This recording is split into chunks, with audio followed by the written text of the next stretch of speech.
Selamat pagi para sahabat GKI Klasik Solo dimanapun para sahabat berada. Kiranya kasih Tuhan senantiasa hadir di dalam kehidupan kita hari lepas hari. Berjumpa kembali di dalam rangkaian Bina Iman GKI Klasik Solo. Dan pada pagi hari ini kita akan kembali merenungkan firman Tuhan yang diambil dari Kitab Mazmur pasal 101. Tapi sebelum kita merenungkan firman Tuhan, marilah kita berdoa mohon pimpinan Tuhan. Mari kita berdoa. Bapa yang Maha Baik, kami mengucap syukur untuk perlindungan-Mu di dalam istirahat kami pada malam hari tadi. Kami juga mengucap syukur ketika pagi hari ini kami boleh kembali bangun untuk melanjutkan kehidupan kami. Kami akan mendasari hari ini dengan firman-Mu.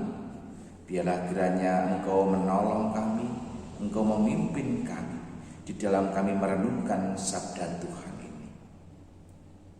Ya Tuhan, kami serahkan renungan kami pada pagi hari ini hanya di dalam tangan kasih Tuhan. Amin.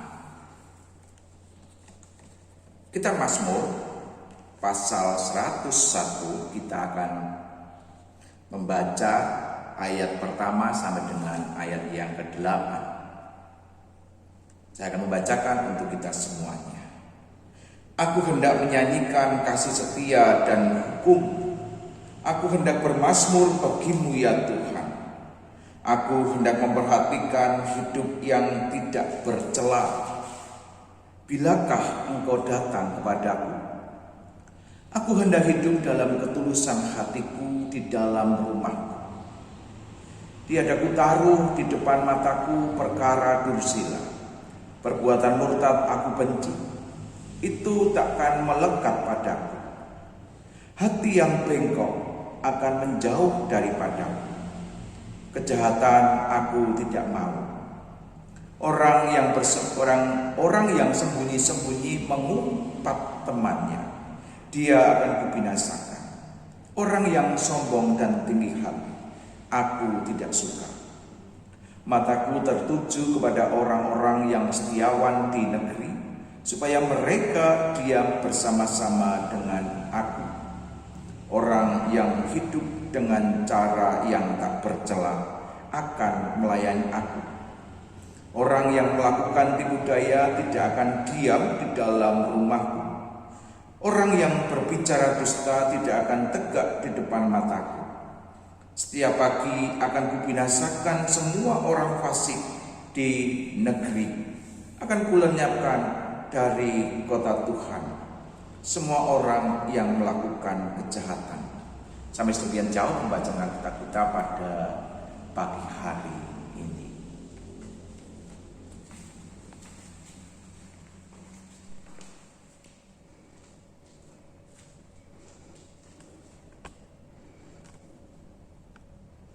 Para sahabat yang dikasihi oleh Tuhan Yesus Kristus dan yang mengasihinya, saya pernah membaca dan mendengar sebuah ungkapan yang cukup menggelitik di dalam telinga dan juga di dalam pikiran. Ungkapannya adalah seperti ini. Bagaimana negara Indonesia ini mau maju, lawang masyarakatnya saja sama Tuhan tidak takut. Sebuah statement, sebuah pernyataan yang cukup menggelitik. Karena apa? Karena dari ungkapan ini hendak mengatakan bahwa walaupun negara Indonesia ini bisa dikatakan sebagai negara yang sangat agamis, namun ternyata balutan agama di dalam kehidupan bernegara ini tidak dihayati, tidak dihidupi dengan sungguh-sungguh.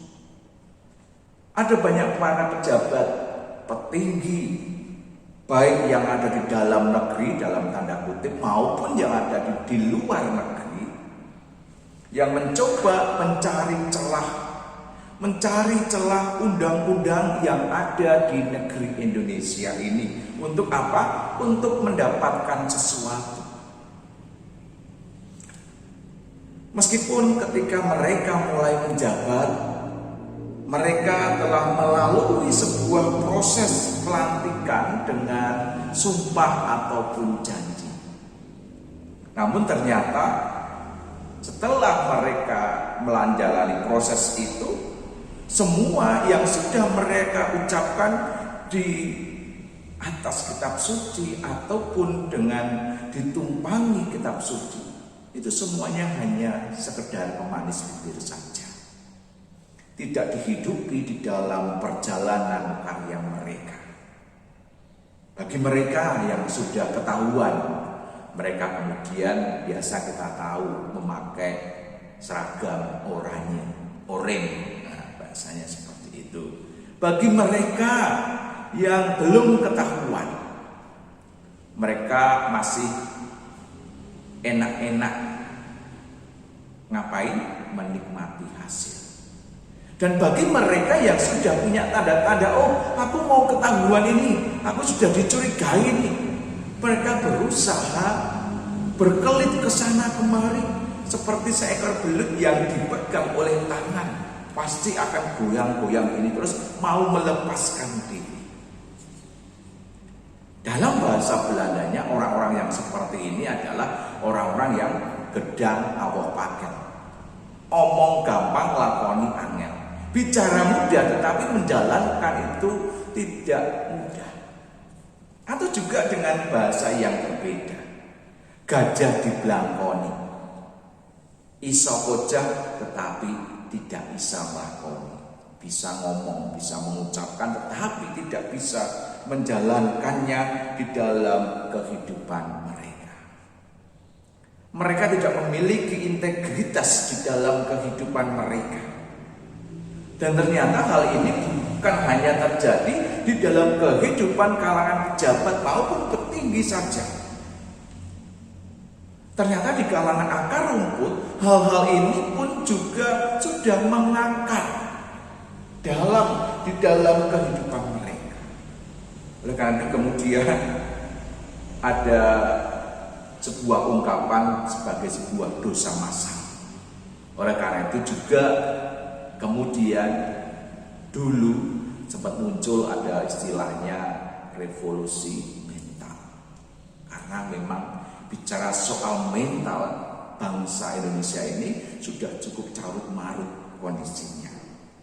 Ya, walaupun tidak menutup kemungkinan juga bahwa masih ada sebagian orang, sebagian pejabat, petinggi, masyarakat biasa atau masyarakat umum yang juga masih memiliki integritas di dalam kehidupan mereka. Bapak Ibu yang dikasihi oleh Tuhan Yesus Kristus, kalau kita kemudian melihat di dalam bacaan kita pada saat ini, yaitu di dalam Mazmur 101, kita melihat tekad sang pemazmur untuk mengembangkan kepemimpinan yang berintegritas. Sang pemazmur ini menolak apa yang jahat di mata Tuhan. Dia menyampaikan keinginannya untuk membangun kembali umat Tuhan dengan melakukan apa yang tidak bercacat dan tidak bercela di hadapan Tuhan. Dengan melakukan apa yang menjadi kesukaan bagi Tuhan. Dan semua hal itu pada akhirnya akan bersumber pada hati yang tulus dan tak bercela.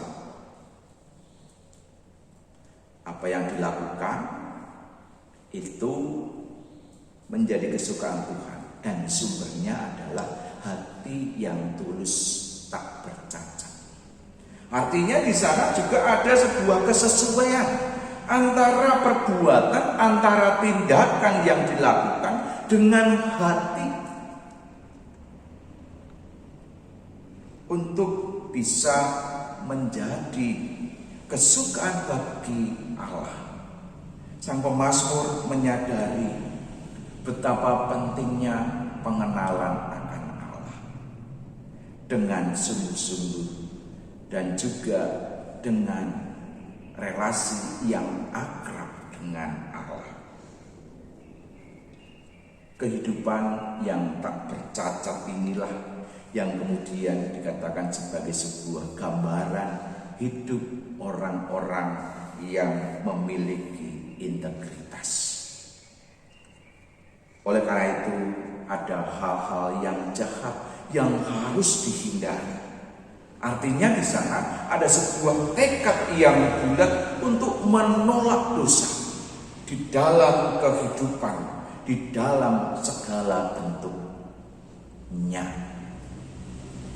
Baik itu di dalam bentuk melihat dosa ataupun mendengarkan dosa, bahkan juga dalam hal bentuk melakukan dosa. Semua itu harus dihindari.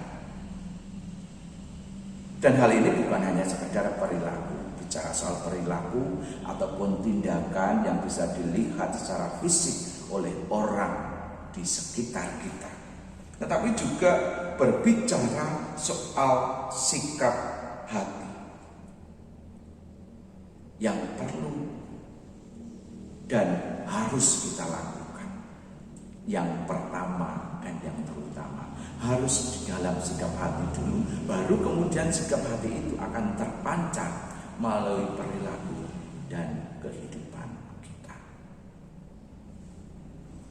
Para sahabat yang dikasihi dan yang mengasihi Tuhan, pertanyaan untuk kita semuanya pada saat ini, pertanyaan untuk kita renungkan bersama-sama. Bagaimana dengan kehidupan kita sebagai umat Tuhan? Di dalam kehidupan kerohanian kita, di dalam kehidupan spiritualitas kita, sudahkah kita memiliki integritas di dalam kehidupan kita? Jika sudah, maka integritas yang seperti apakah yang kita miliki? Sejauh mana kita menghayati hidup kita dengan landasan firman Tuhan? Sejauh mana kita menghidupi firman Tuhan dengan sungguh-sungguh di dalam kehidupan kita? Mari kita merenungkannya bersama-sama. Mari kita merefleksikannya bersama-sama di dalam kehidupan kita. Mari kita belajar untuk memiliki integritas di dalam kehidupan kita sebagai umat Tuhan. Selamat pagi, selamat beraktivitas. Tuhan memberkati kita semuanya.